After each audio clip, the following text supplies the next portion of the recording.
Hey guys, and I'm doing a screen recording for once. I've never done one before, but I thought I would. So yeah, today we're gonna be reacting to cellspex. I'm sorry, I don't really know how to say her name, but she basically does movie reviews. So we're gonna be reacting to one. Let me just find it. Let me just find the one. All right. So, we're going to react to The Grinch, because I like this one. Sorry. God. There you go. Oh goody! Remakes of nostalgic classics, stretched out versions of children's books, and Illumination, only saved from my least favorite film topics by the virtue of it not being live. But you know what? I was ready for this. I love the Grinch Christmas special, but I was willing to see what this different take would look like, even if it turned out to be a disaster. Except that Illumination doesn't make disasters, because disasters are occasionally interesting. Yes, I do feel like a broken record at this point. That said, I'd say Dr. Seuss's The Grinch is still in the top half of Dr. Seuss feature-length adaptations, and might be my favorite film from Illumination.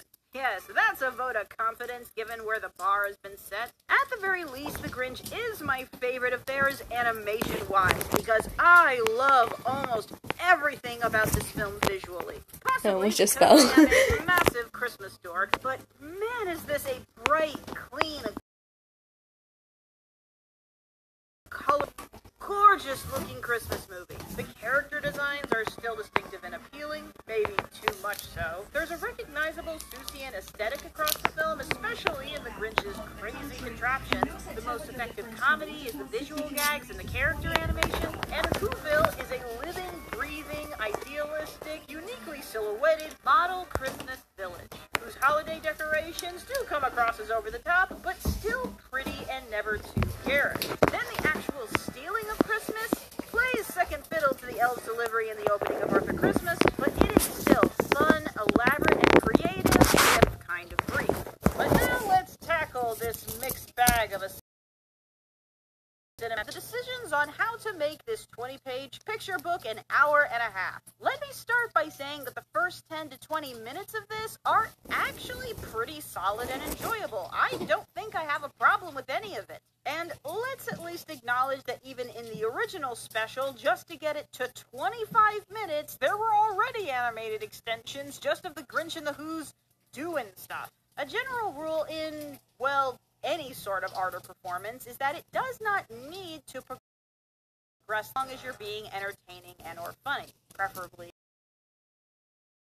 is scenes that do neither. And padding is something that Illumination has been perfecting ever since the beginning. Because a major part of Illumination's signature is that outside of major set pieces, chases, break-ins, roller coaster shots, singing competitions, most of their scenes are actually pretty slowly paced. Like a scene that in any other movie would take 30 seconds, Illumination finds a way to have it a minute.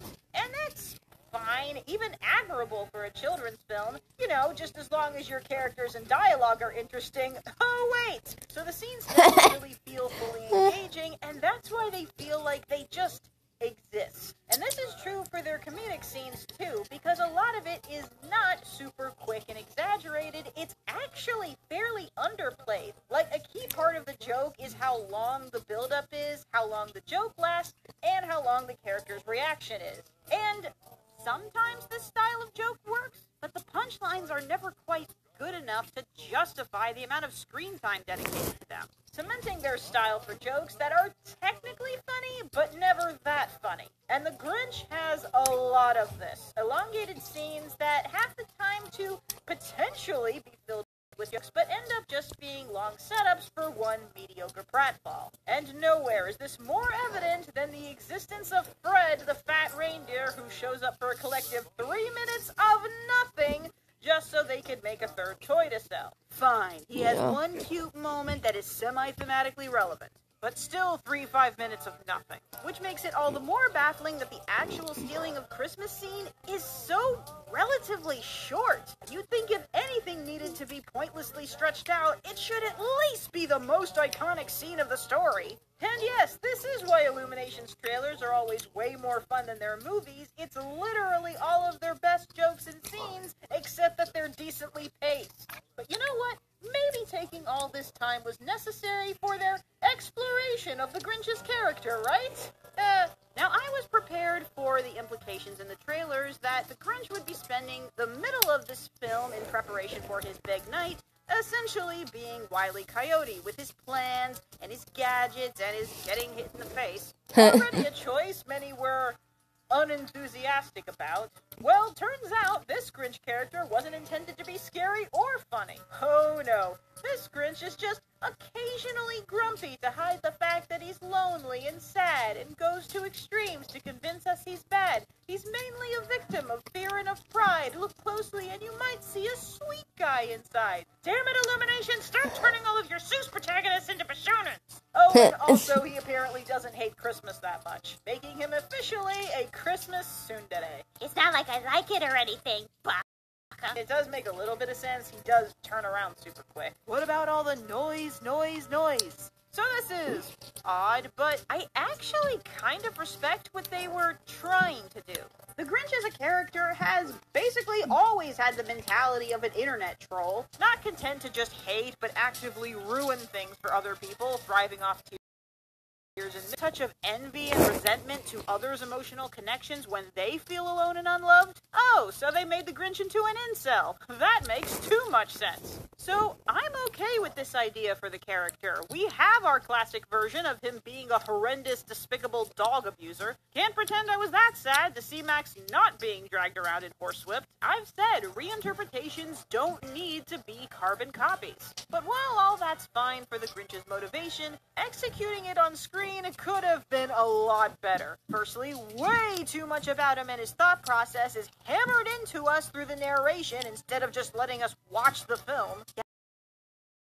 Don't book, it's done so badly here. You would think that with the troll interpretation, his toxic Grinch attitude would get worse and worse, maybe until he realizes how much damage he's caused or how fruitless it all was. But instead, he barely gets a chunk of the first act to be the crabby semi-Christmas hater where he's the most fun, before they jump the gun revealing the secretly a wounded puppy angle, and then for the rest of the film, because he's mostly interacting with animals, he's a pretty... Oh, no, nerd commercial.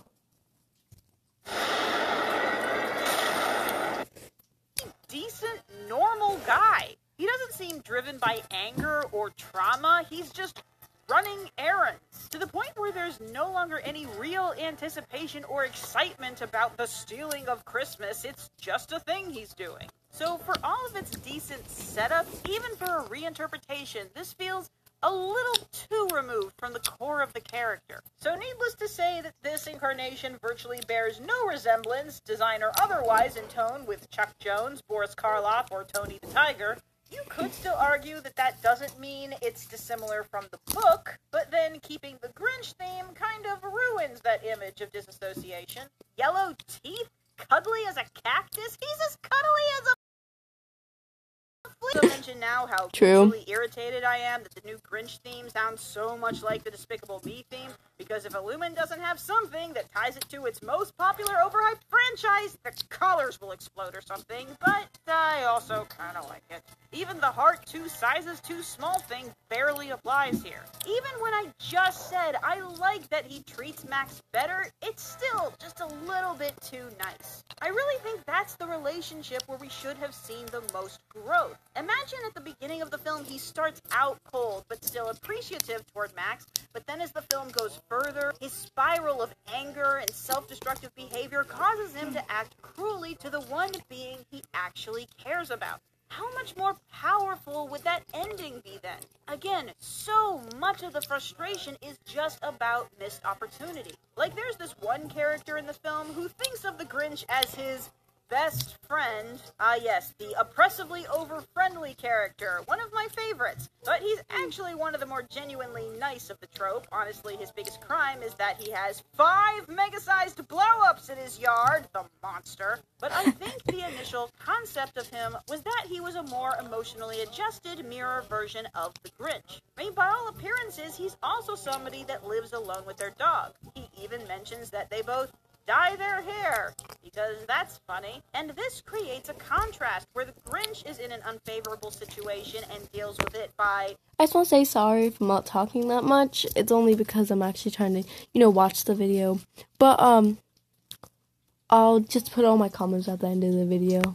moaning, complaining, turning his anger and loneliness into aggression. But his friend is actually doing something about it by reaching out to people, including the Grinch. Which I swear the film was actually gonna do something with that, but just an annoying person that the Grinch steals his sleigh from. Oh yeah, and Benedict Cumberbatch is just okay. Credit given that he develops a voice that doesn't sound like him, but it's such a regular sounding voice. Still, there are 2 aspects I genuinely like. One is Cindy Lou Who, though not her subplot. Jeez, like 80% of that could have been cut. Why are any of you even here? But she is an actually adorable child character. Yes, she is visually precious, and yes, she's the epitome of childhood innocence and kindness, and has a subplot involving a Christmas letter. Oh, how original. But she doesn't talk overly cutesy, she's not unrealistically naive. She's not Agnes, is what I'm saying. She speaks coherently, she's funny, she has a personality, and she has a great rapport and relationship with her mom that I actually kind of cared about. The other aspect is the conclusion and the epilogue. Now, obviously, it would have been more effective if the Grinch's arc had been handled better, and even though somehow forgiveness has become the worst lesson you could possibly teach a child, according to so many people, yes, it is too hasty, but it's in the original, so deal with it. I'm way more irritated at the vapid technique that supposedly gets rid of long-term depression instantaneously. Haters of I Dream of Magic Sheep ain't seen nothing. But the epilogue with the Who Christmas dinner is such an adorable, cozy scene that has the one instance of genuine emotional sincerity, the narrator interrupting it. And also the one time where the slow-paced, slice-of-life approach to a scene is to its benefit. And the social awkwardness is too real. Still, the words too little, too late were kind of made for this, so that alone won't save this film for a lot of people. You know, originally my primary hope for this film was that at the very least this film would be objectively better than the Jim Carrey version, and it is, visually and even somewhat narratively. Who decided to shoot this film in a dirty fog? And also who decided to give them a stupid romantic triangle? I hate this film forever just for that. But Jim Carrey's performance is still distinctive and funny, and somehow a way better Looney Tunes character than this. So I can still see perfectly well. Sorry for any background noises too. The Jim Carrey Grinch to this film. It is better than the Lorax because it doesn't completely throw its message in the trash. You know, the Lorax is technically their most narratively complex film, but it's also their worst, so I guess that's why they decided to go the bland route. This movie did not pull off its new take well enough for me to confidently recommend it to anybody, but I'm not gonna discourage it for people that are already interested. Between its super pretty visuals, the first 15 minutes, the saccharine but wholesome epilogue, and the fact that some people will relate to this Grinch as a socially awkward, depressed recluse prone to angry outbursts and emotional eating, I do have a not that angry place in my guilty pleasure vault for it, while still agreeing wholeheartedly with everyone's frustrations and complaints about what is essentially a bland, super fluffy Lifetime movie version of this story, which some will be in the mood for, and others will curse it forever for being the tame, generic regurgitation of a classic for purposes of cash guzzling, and that's perfectly understandable, because that's what it is.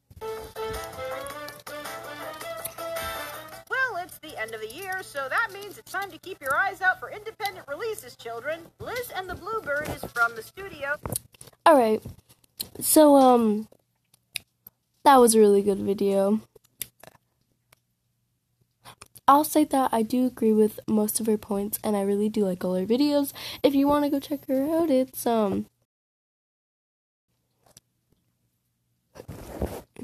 her channel is cellspex. I'm sorry, I don't know how you pronounce that, but you can go check her out. Don't know how to link things in the description, but you can go check her out if you want. If you want to see the original video, then yeah, it's just the Grinch review. So yeah, please like, comment, share, and subscribe. And if you want more like reactions like this, just tell me. And yeah, I'll see you guys later.